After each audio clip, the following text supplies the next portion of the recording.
Je ne sais pas si vous avez remarqué ce soir, mais toute la petite équipe qui est venue avec nous, il y a de tous âges et de tous milieux.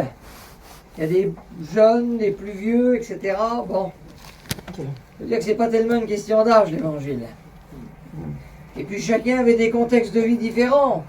Vous savez, notre vie, c'est un petit cours d'eau qui parcourt le monde. Et on essaie de se frayer son petit chemin dans le monde. Mais en allant dans les rivages, dans les terres de ce monde, les eaux de notre cœur ont souvent été salies et polluées. Veille sur ton cœur plus que sur toute autre chose, dit la Bible, car de lui viennent les sources de la vie. Et les sources de nos vies ont souvent été salies. Et les courants d'eau de nos vies sont partis loin, très loin de Dieu.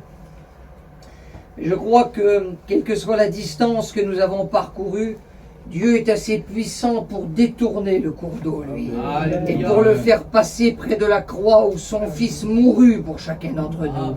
Le cours d'eau de nos vies peut être sale, impur, mais il suffit que quelques gouttes du sang de Jésus y passent pour que tout revienne clair, limpide.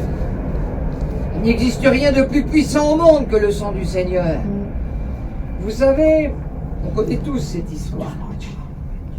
L'humanité fut tellement pécheur à un moment donné que Dieu a décidé d'envoyer le déluge sur la terre pour essayer de freiner momentanément le mal qui souille le cœur de l'homme. Mais comme l'a dit un jour un frère, le péché est un très bon nageur et le péché a survécu au déluge, puisqu'encore aujourd'hui il remplit le monde. Des millions et des milliards de mètres cubes d'eau n'ont pas pu noyer le déluge. Mais quelques gouttes du sang de Jésus le peuvent ce soir. Revenons à la Genèse. Je vais rien vous apprendre ce soir. On va essayer de revenir à l'essentiel, aux bases. Mais bien souvent, on les oublie. Parce que le monde nous fait penser à tellement de choses. La Bible dit ceci dans le livre de la Genèse. L'Éternel Dieu forma l'homme de la poussière de la terre. Il souffla dans ses narines un souffle de vie. Et l'homme devint une âme vivante. Selon la Bible, nos petits corps charnels sont tirés de la terre. Ah, on en tire grand soin, grande fierté. Mais aux yeux de Dieu, on n'est qu'un petit grain de poussière. D'ailleurs, c'est intéressant que même les grands scientifiques voient aujourd'hui que dans le corps de l'homme, il y a du nickel, du plomb, du fer, tout ce qu'on trouve dans la terre, curieusement. Mais ce qui a fait de nous des créatures exceptionnelles, et nous sommes des créatures exceptionnelles, c'est que dans ce petit amas de terre, Dieu a soufflé quelque chose de sa personne, quelque chose de sa personnalité. Et la Bible appelle ça l'âme. La science ne sait pas aujourd'hui ce qui donne vie à notre corps, ce qui donne vie au tissu musculaire, à un amas de chair. Qu'est-ce qui lui donne la vie ? Eh bien, la Bible nous dit que c'est l'âme que Dieu a déposée en nous. Amen. Et si notre corps a une fin, l'âme n'en a pas, elle. Et la Bible nous dit que cette âme est sortie de Dieu. C'est un souffle de Dieu qu'il a déposé en nous. Et quand cette âme s'éloigne de Dieu, elle meurt, elle dépérit. J'ai lu un jour un petit livre sur Frank Sinatra, puis je l'ai feuilleté. Et puis ce livre contenait une citation du grand chanteur. Et Frank Sinatra disait ça. Il disait à certains moments de la journée, surtout le matin ou le soir, il disait. Donc les moments où on est seul en réalité. Il disait, tu sens qu'il te manque quelque chose, tu le sais. Eh bien, ce que Sinatra n'arrivait pas à définir, mais qu'il sentait au fond de lui, c'était l'absence de Dieu dans l'âme humaine. Parce que si le corps a des besoins de boire, de manger, de se reposer, l'âme aussi a des besoins. Mais des besoins d'ordre spirituel, des besoins immenses, profonds, infinis, tellement infinis qu'il faut un être infini pour combler ses besoins. Et cet être infini qui dépasse tout l'univers et qui est présent dans la petite maison ce soir, C'est ce que la Bible appelle Dieu. Et c'est lui qui nous parle ce soir. Rendez-vous compte que le Dieu infini qui a créé le ciel, la terre et qui dépasse l'univers est capable de se retrouver dans la petite maison de ce soir pour parler à ces petites créatures. Parce qu'il aime ces petites créatures. Il les aime tellement et il sait que le besoin de leur âme est tellement grand qu'il a envoyé son propre fils pour se sacrifier pour ces créatures. Parce qu'aux yeux de Dieu, même si nous parfois, Dieu ne passe pas comme la valeur première, aux yeux de Dieu, il n'y a pas chose, personne plus importante que nous ce soir. Rendez-vous compte que Dieu pensait à nous avant même que nous soyons créés. Et on peut même aller plus loin. Il nous aimait avant que nous soyons créés. Personne ne nous a jamais aimés avant qu'on soit créés. Personne n'a pensé à nous avant notre existence. Eh bien, la Bible dit que oui. Dieu, dans l'éternité des éternités, a toujours pensé à nous. Il y a des gens qui pensent que Dieu les a oubliés. Pas du tout. Avant même que vous soyez créés, il vous aimait.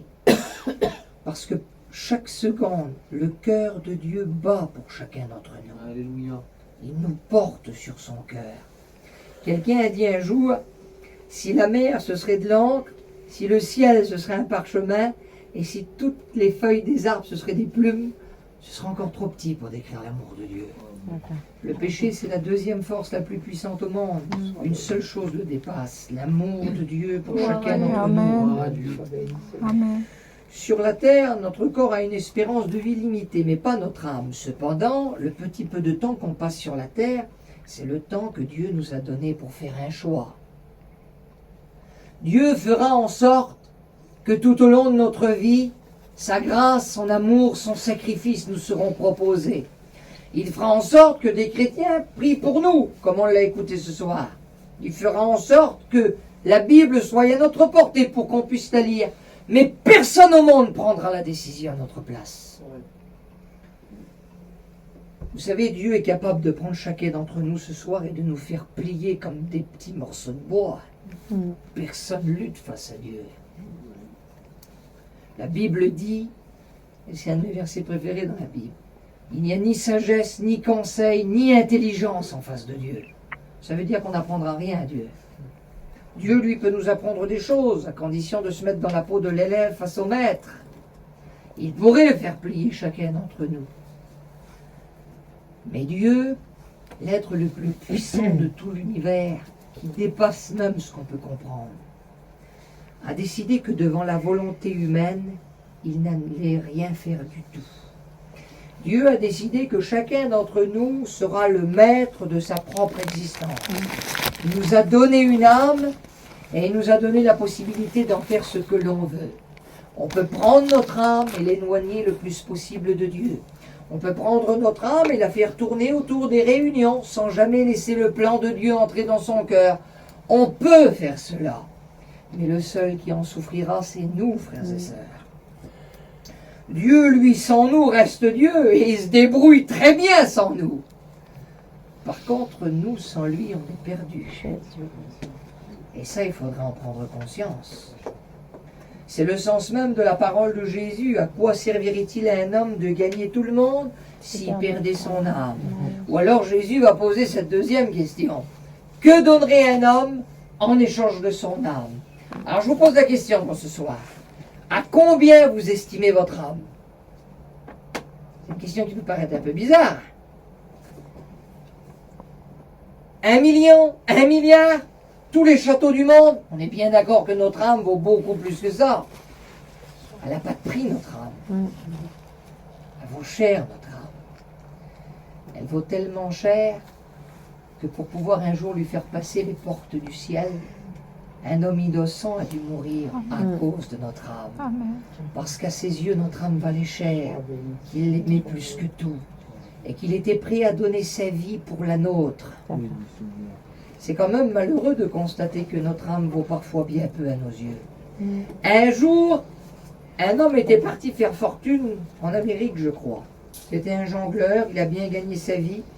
Et il a décidé de tout investir dans un diamant qu'il a voulu ramener dans son pays d'origine.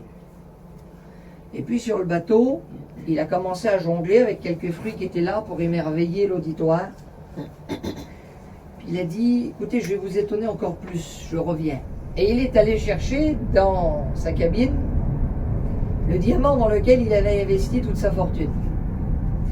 Et il a commencé à jongler avec toutes ses économies. Et il a jonglé de plus en plus haut, et les gens tapaient des mains de plus en plus fort, jusqu'au moment où le bateau a donné un grand coup de roulis. Il a tangué au moment où il était dans les airs, et il est tombé dans l'eau. Et par sa folie, il avait tout perdu. Alors je ne sais pas si cette histoire est vraie ou pas, mais elle me fait penser aux hommes, moi. Bien souvent, on a jeté en l'air notre âme. On ne l'a pas estimée à sa juste valeur. On a tout fait pour s'occuper de notre corps, et il faut le faire. On a nettoyé nos camions, nos campings, nos maisons. On a assuré tout ça, et on a raison de le faire, la vie coûte si cher. Mais est-ce qu'on a assuré notre âme? La chose la plus chère au monde, frères et sœurs. Il n'y a rien de plus cher que ça.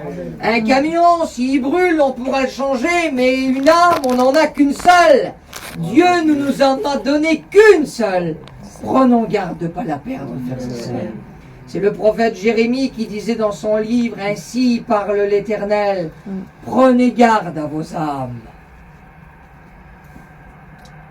C'est possible de perdre son âme, ce que je souhaite à personne. Mais c'est tellement dommage de la perdre quand le moyen de la sauver est là ce soir, à portée de main, ou plutôt à portée de prière, parce qu'entre nous et Dieu, il y a juste l'espace d'une prière. Mais il n'y a qu'une seule question qu'il faut résoudre. Est-ce qu'on veut être sauvé? Parce que tout se résume à ça. Si les réunions ont lieu, si les chrétiens s'efforcent de s'approcher de Dieu, si l'évangile est prêché sur toute la terre, c'est uniquement pour répondre à une question. Est-ce qu'on veut être sauvé? Amen. Bien sûr que c'est une question de vouloir. De notre part, pas une question de pouvoir, parce qu'on ne peut pas se sauver. La Bible dit que le rachat de l'homme, il est cher et il n'aura pas lieu à travers nos semblables. Il n'y en a qu'un qui peut nous sauver. Amen. Et ce quelqu'un est prêt à le faire ce soir. Jésus ne veut pas garder son salut pour lui. S'il est descendu sur la terre, c'est parce qu'il s'est aperçu qu'on ne pouvait pas se sauver tout seul. Alors il a dit, puisqu'ils ne peuvent pas monter jusqu'à moi, je descendrai vers eux et j'irai les sortir de leur misère. Je ferai en sorte que le fleuve de leur vie qui s'éloigne de plus en plus de moi se détourne pour aller en direction de Dieu.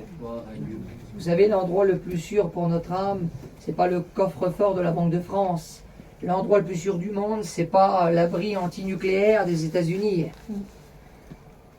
L'endroit le plus sûr du monde pour un homme, c'est entre les mains de Dieu. Amen. Jésus nous a promis que personne ne pouvait nous ravir de la main de son Père. Amen. Gloire à Dieu. Et quand Jésus fait une promesse, on peut compter dessus. Il faut que notre âme, pour son plus grand bien, en s'éloignant de Dieu, on se torture tout seul. On essaye de trouver quelque chose dans le monde qui nous donne l'illusion. Mais on va d'illusion en illusion. On perd son temps et on finit par y perdre son âme. On tourne en rond à s'épuiser, à essayer de trouver quelque chose qui nous distrait, alors que l'essentiel est là, à portée de main.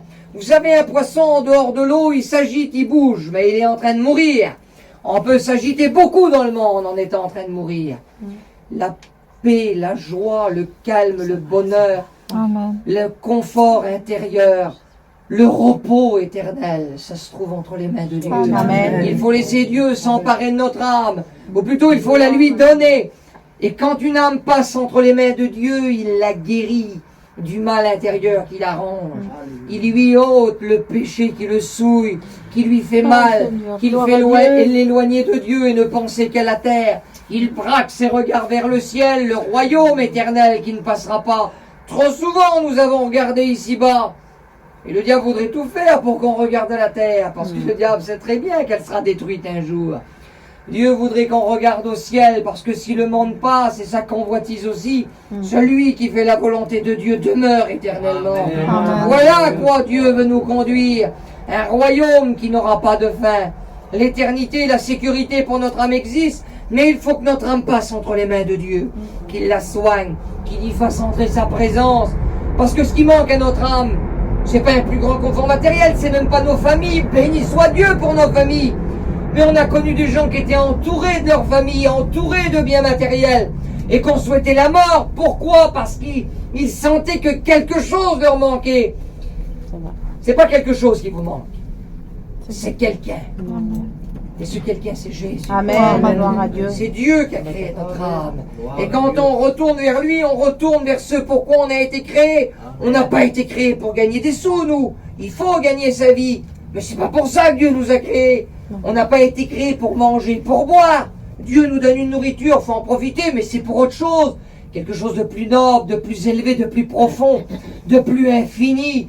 Nous avons été créés pour vivre avec Dieu. Amen. Amen. Il faut revenir vers lui. C'est lui qui nous manque. C'est après lui que notre âme s'ennuie désespérément. Même si on n'est pas capable de mettre un nom sur ce qui nous manque. C'est lui qui nous manque, frères et sœurs. Alléluia. Et lui, il fait que nous appeler, nous rappeler. Parce qu'il est temps plus qu'on vienne, lui. Il ne fait pas de reproches sur le temps qu'on a perdu à venir. Quand on vient, je suis content que tu es là. J'attendais plus que toi. Amen.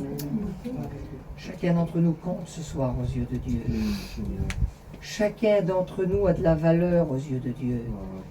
Mon âme, dit le livre des psaumes, retourne à ton repos, car l'Éternel t'a fait du bien. Amen. Vous voulez qu'on prie le Seigneur ensemble? Amen. Alors on va prier le Seigneur.